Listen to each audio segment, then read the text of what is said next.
வணக்கம் நண்பர்களே. இன்னைக்கு 60 டேஸ் 40 பிசினஸ் இம்ப்ரூவ்மென்ட் ஐடியாஸ் டே 11ல இருக்கோம்.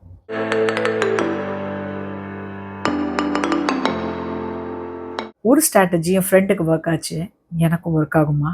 சக்சஸ்ஃபுல் பிசினஸோட ஸ்ட்ராட்டஜிய நம்மளும் ஃபாலோ பண்ணலாமா? இந்த கொஸ்டினுக்கான ஆன்ஸர ஒரு குட்டி ஸ்டோரி மூலமா உங்களுக்கு இன்னைக்கு நான் எக்ஸ்பிளைன் பண்றேன். ஆனியன்ஸை ஏத்திட்டு போன ஒரு கப்பல் கடல்ல பழுதாயிடுது. அந்த இடத்துல இருக்கிற ஒரு நியரஸ்ட் ஊர்ல இந்த ஆனியனோட இந்த கப்பல இந்த கேப்டன் பார்க் பண்றாரு. அந்த டைம்ல அங்க இருந்த மக்கள்லாம் இந்த கப்பல்ல இந்த ஆனியன டேஸ்ட் பண்ணிட்டு, "ரொம்ப நல்லா இருக்கு. இதுக்கு நாங்க என்ன விலை கொடுக்கணும்?" அப்படின்னு கேட்குறாங்க. அதுக்கு அந்த கேப்டன் சொல்றாரு, "உங்க ஊர்லயே மிக உயர்ந்த விலையுடைய ஒரு பொருள குடுத்துட்டு, இந்த ஆனியன வாங்கிக்கோங்க" அப்படின்னு. அவங்க எல்லாருமே தங்கத்த எடுத்துட்டு வந்து குடுத்துட்டு, அந்த ஆனியன வாங்கிட்டு போயிடுறாங்க. இத அந்த கேப்டன் இந்த ஊருக்கு போனதுக்கப்புறம் எல்லார்கிட்டயும் சொல்றாரு.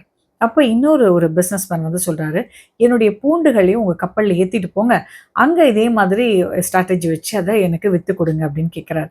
இவரும் அந்த பூண்ட ஏத்திட்டு அந்த ஊருக்கு போறாரு. அதே மாதிரி சொல்றாரு, "உங்களுக்கு இந்த பூண்டு வேணும் அப்படின்னா, உங்க ஊர்லயே விலை உயர்ந்த ஒரு பொருள குடுத்துட்டு வாங்கிக்கோங்க." அவங்க எல்லாரும் அவங்க ஊர்ல இருக்கிற ஆனியன்ஸ குடுத்துட்டு, இந்த பூண்ட வாங்கிட்டு போனாங்க. ஸோ ஒரு பிசினஸ் ஸ்ட்ராட்டஜி எல்லாருக்குமே ஒர்க் அவுட் ஆகுமா அப்படின்னு கேட்டிங்கன்னா, கண்டிப்பா கிடையாது. ஒவ்வொரு பிசினஸ்க்கும், ஒவ்வொரு பிசினஸ் லைனுக்கும் டிஃப்ரெண்ட் ஸ்ட்ராட்டஜிஸ் தான் ஒர்க் ஆகும்.